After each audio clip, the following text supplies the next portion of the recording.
अस्सलाम वालेकुम स्टूडेंट। आज के इस वीडियो में हम डिस्कस करने के लिए जा रहे हैं ट्रांसफार्मर क्या होता है। फिर हम डिस्कस करेंगे ट्रांसफार्मर की कंस्ट्रक्शन क्या होती है, किस तरह का बना होता है, ट्रांसफार्मर की वर्किंग क्या होती है, ये कैसे काम करता है, और फिर हम डिस्कस करेंगे ट्रांसफार्मर की टाइप्स कितनी होती है और कौन कौन सी होती है। ट्रांसफार्मर तो सबने देखा होगा, ये इसके अंदर लॉजिक क्या होती है, हम वो डिस्कस करने के लिए जा रहे हैं। चलिए स्टार्ट करते हैं। ट्रांसफार्मर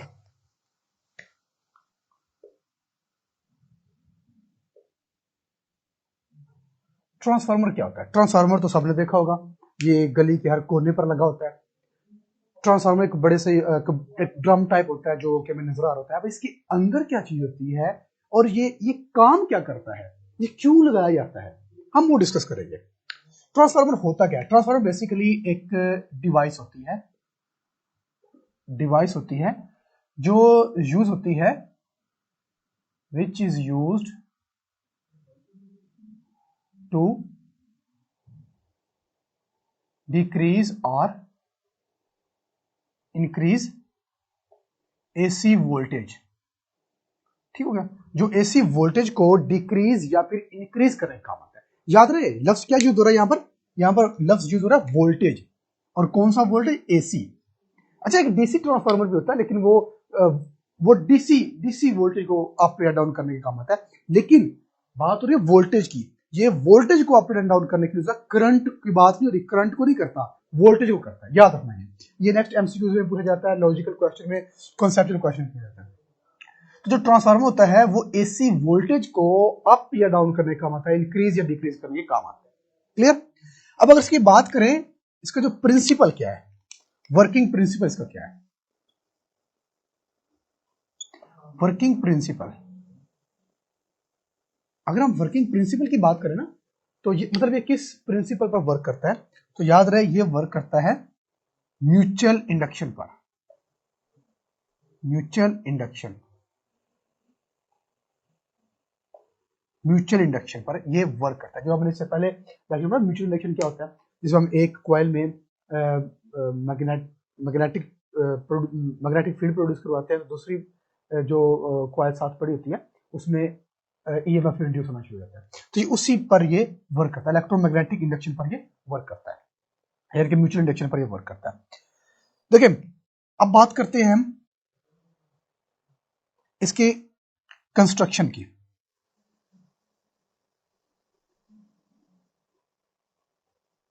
अगर इसकी हम कंस्ट्रक्शन की बात करें ना, तो स्टूडेंट एक चीज आपने याद, इसकी कंस्ट्रक्शन की अगर हम बात करें तो इसके अंदर ना क्वाइल्स होती हैं, 2 क्वाइल्स होती हैं इसके अंदर। ठीक है, 2 क्वाइल्स होती हैं। एक को नाम दिया जाता है प्राइमरी क्वाइल और दूसरी को नाम दिया जाता है सेकेंडरी क्वाइल। ठीक है, 2 क्वाइल्स होती हैं, एक क्वाइल को नाम दिया जाता है प्राइमरी क्वाइल और एक को नाम दिया जाता है सेकेंडरी क्वाइल। अब ये जो प्राइमरी क्वाइल होती है और जो सेकेंडरी क्वाइल होती है, ये दोनों वाउंड हुई होती है, इलेक्ट्रिकली वाउंड हुई होती है, इलेक्ट्रिकली वाउंडेड। ठीक हो गया? ये इलेक्ट्रिकली वाउंडेड का मतलब क्या है कि इन क्वाइल के ऊपर वायर को लूप किया होता है, वायर को लपेटा होता है, इलेक्ट्रिकली वाउंड किया होता है दोनों को। ठीक है, अब देखिए जो होती है प्राइमरी क्वाइल होती है, जो प्राइमरी क्वाइल होती है ये अटैच होती है मेन सोर्स से। मेन सोर्स मतलब जो कनेक्शन पावर स्टेशन से आ रहा होता है ना पीछे से, प्राइमरी क्वाइल के साथ उससे अटैच होती है। सेकेंडरी क्वाइल अटैच नहीं होती। सेकेंडरी क्वाइल जो होती है वो होम से, मतलब यूज समझ लें आप,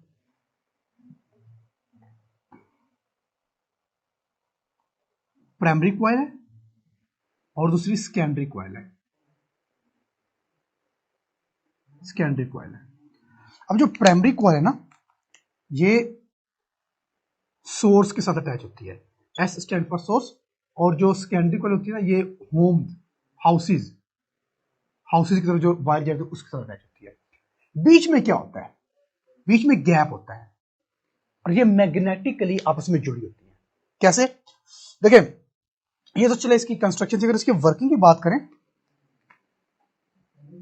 वर्किंग की अगर हम बात करें इनकी, इसकी वर्किंग कुछ यूं होती है इनकी कि जो प्राइमरी कॉइल होती है ना, ये मेन सोर्स वोल्टेज से अटैच होती हैं, और सेकेंडरी जो होती हैं वो हाउसेस से अटैच होती है। अच्छा, जब करंट पास होता है ना प्राइमरी कॉइल से, प्राइमरी कॉइल से जब वोल्टेज पास होता है, इसका मतलब करंट पास होता है। करंट पास होता है इसका मतलब जो प्राइमरी कॉइल होती है ना, उनके अंदर मैग्नेटिक फील्ड प्रोड्यूस होता है। देखो वैसे जैसे हम इससे पहले लेक्चर में म्यूचुअल इंडक्शन में पढ़ चुके थे। तो अब इसमें जब वोल्टेज पास होगा, करंट पास होगा, ये इसमें मैग्नेटिक फील्ड प्रोड्यूस होगा। फिर ये मैग्नेटिक फील्ड जो होगा ये इंड्यूस करेगा ईएमएफ सेकेंडरी कॉइल में। ठीक हो गया। कितना वो करेगा इंड्यूस, डिपेंड करता है प्राइमरी कॉइल और सेकेंडरी कॉइल की नंबर ऑफ टर्न्स कितनी है। ठीक हो गया। अब अगर यहां पर बना लूं, देखिए मैं सपोज करता हूं कि ये हमारे पास है इस तरह से,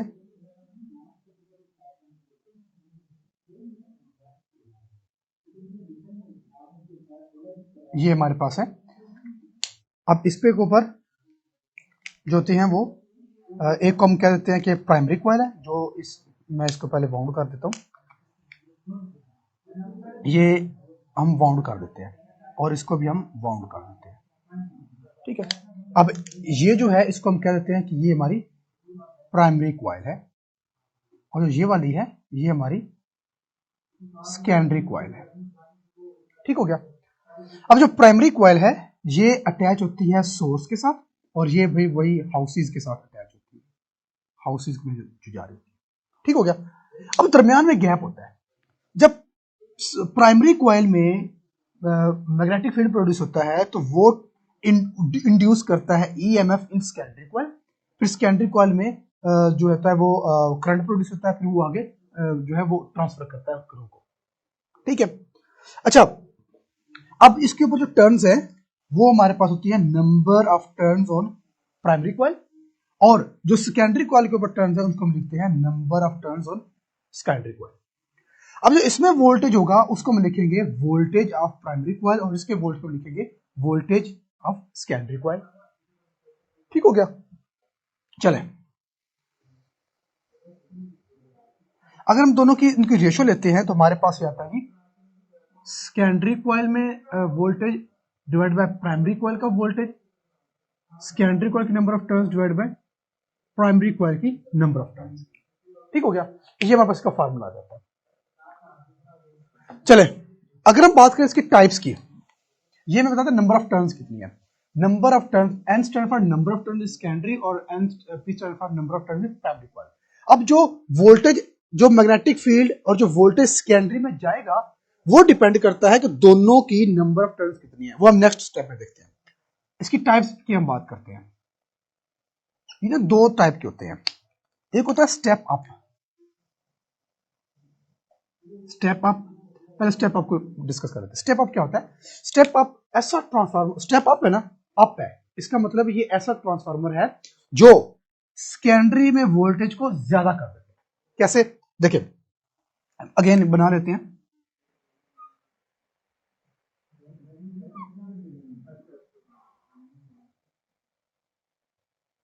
सपोज ये हमारे पास है ट्रांसफार्मर, ये है स्टेप अप।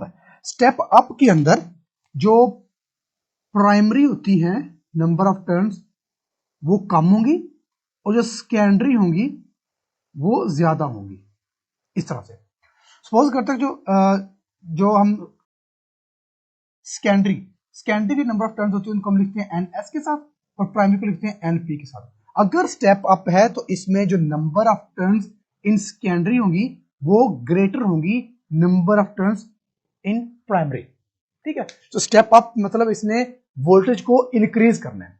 पीछे से सपोज अगर 10 वोल्टेज आ रहा है तो स्टेप अप है, तो आगे जो हमें मिलेगा वो 10 नहीं मिलेगा, वो 15 हो सकता है, वो 20 हो सकता है, वो 18, कुछ भी हो सकता है, वो डिपेंड करता है number of turns per. But एक चीज याद रहे, अगर स्टेप अप है, स्टेप अप मतलब बढ़ाएगा, मतलब जो हमें मिलेगा वो ज्यादा मिलेगा, तब जो number of turns in secondary होती हैं वो हमेशा ज्यादा होंगी as compare to number of turns in primary.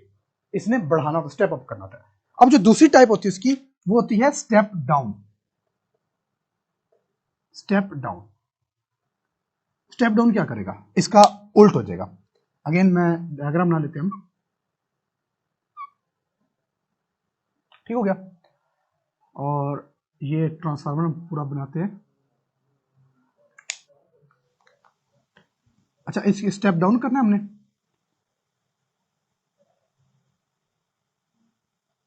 ठीक हो गया। अब इसका मतलब ये है कि जो ये है हमारे पास NP है, ये हमारे पास NS है।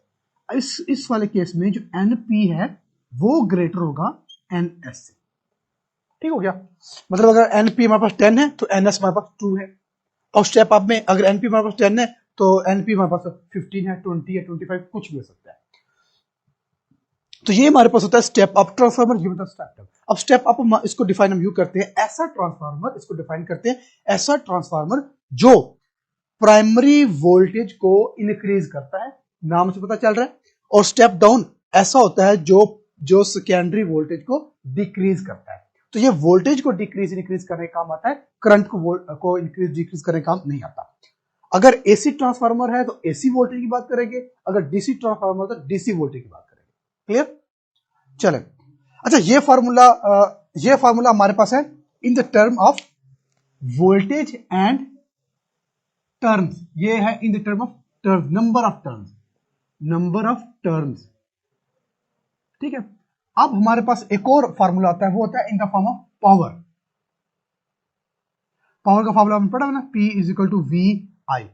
अगर हम बात करें प्राइमरी की तो PP, VP, IP। अगर बात करें सेकेंडरी की तो PS, VS एंड IS। अब पावर चूंकि सेम रहेगी तो इसलिए हम कहते हैं PP is equal to PS, मतलब VP IP is equal to VS IS। दूसरा फार्मूला हमारे पास ये आता है, लेकिन ये फार्मूला होता है in the term of voltage and current, और ये वाला फार्मूला होगा in the term of voltage and number of turns, ठीक हो गया। तो दोनों फार्मूले हम यूज करेंगे अपने न्यूमेरिकल में और अपने एग्जांपल में। तो स्टूडेंट, ये था हमारा आज का टॉपिक ट्रांसफार्मर, जिसमें हमने डिस्कस किया है ट्रांसफार्मर क्या होता है, किस प्रिंसिपल पर ये वर्क करता है, इसकी कंस्ट्रक्शन क्या होती है, वर्किंग इसकी क्या होती है, कैसे काम करता है, और इसकी टाइप्स क्या होती है, इसके फार्मूले हमने डिस्कस किया। अच्छा, एक और चीज है, ये बताएं कि जो ये क्वेश्चन है आपसे कि जो मेन स्टेशन से जो घरों तक पहुंचाई जाती है इलेक्ट्रिसिटी, वो एसी होती है डीसी होती है? वो एसी होती है, अल्टरनेटिव होती है। क्वेश्चन ये है कि वो डीसी क्यों नहीं होती, एसी क्यों होती है? पहली बात, जो ट्रांसफार्मर होता है ये एसी पर वर्क करता है, एसी वोल्टेज पर वर्क करता है। दूसरी चीज, जो एसी होती है ना, क्योंकि देखिए वायर बहुत लॉन्ग डिस्टेंस पर आती है, पावर स्टेशन बहुत दूर है यहाँ से, जो जहां पर बिजली प्रोड्यूस होती है, डैम बहुत दूर है, वहां से वायर के जरिए सपोज लाहौर में बिजली लेकर आ रहे हैं, बहुत लंबी वायर तो यूज होगी।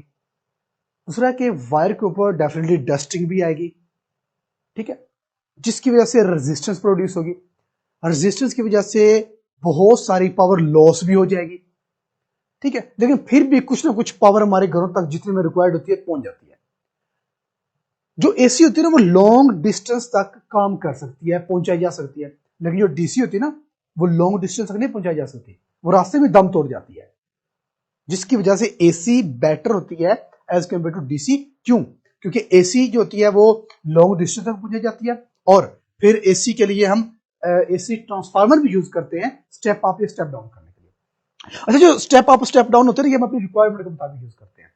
अगर सपोज पीछे से जो मेन पावर से आ रही है हमारे पास 500 वोल्टेज आ रहे हैं, ठीक है, पावर मेन पावर से, लेकिन हमें घरों के अंदर कितना चाहिए होता है जी? 220 वोल्टेज, 220 वोल्टेज हमें रिक्वायर्ड है। अब हम क्या करेंगे, अब हम कौन सा पावर स्टेशन, कौन सा ट्रांसफार्मर लगाएंगे? 500 आ रही है, हमें चाहिए 220, ज्यादा आ रही है, हमें कम चाहिए, कम चाहिए, तो हम कौन सा ट्रांसफार्मर लगाएंगे? हम स्टेप डाउन ट्रांसफार्मर लगाएंगे, ठीक हो गया। अगर सपोज करते हैं पीछे से आ रहा है जी 150 वोल्टेज, और हमें घरों में चाहिए जी अगेन वही 220 वोल्टेज चाहिए, तो अब की बार बताएं जी, कम आ रही है और हमें ज्यादा चाहिए, तो कौन सा लगाएंगे? हम इस बार स्टेप अप ट्रांसफार्मर लगाएंगे, ताकि हम अपने रिक्वायर्ड को पूरा कर सकें, ठीक हो गया। तो इसलिए हम यूज करते हैं स्टेप डाउन और स्टेप अप। अच्छा, दूसरी चीज है कि ट्रांसफार्मर यूज कहां होता है? ट्रांसफार्मर आपके कंप्यूटर सिस्टम में यूज होता है, ट्रांसफार्मर आपके टीवी एलसीडी में यूज होता है। अब देखिए पीछे से तो 220 वोल्टेज आ रहा है ना, ठीक है, जो आपके मेन जो होता है सर्किट ब्रेकर होता है उस तक तो 220 वोल्टेज आ रही है, लेकिन जो आपकी एलसीडी है वो चल रही है 50 वोल्टेज पर। अब बताएं जी 220 आ रहा है, चल वो 50 वोल्टेज पर रही है, क्या अब कैसे कैसे पॉसिबल है? एलसीडी के अंदर एलईडी के अंदर ट्रांसफार्मर लगा होता है छोटा सा, वो फिर 220 को रिड्यूस करके 50 वोल्टेज कर देता है, वो वर्क कर रहा है। इस तरह आपका सिस्टम कंप्यूटर वो काम कर रहा है, आपके गेमिंग सिस्टम काम कर रहे थे। इस तरह जितनी भी इलेक्ट्रिकल एप्लीकेंस है उन सब में छोटा छोटा ट्रांसफार्मर लगा होता है। उसका काम ये होता है कि ज्यादा को कम करना और कम को ज्यादा करना। ठीक हो गया? तो ये था हमारा आज का टॉपिक ट्रांसफार्मर। अगर इससे रेलिवेंट कोई क्वेश्चन जनरेट हो, आपको कोई क्वेरी हो, तो आप पोर्टल से पूछ सकते हैं।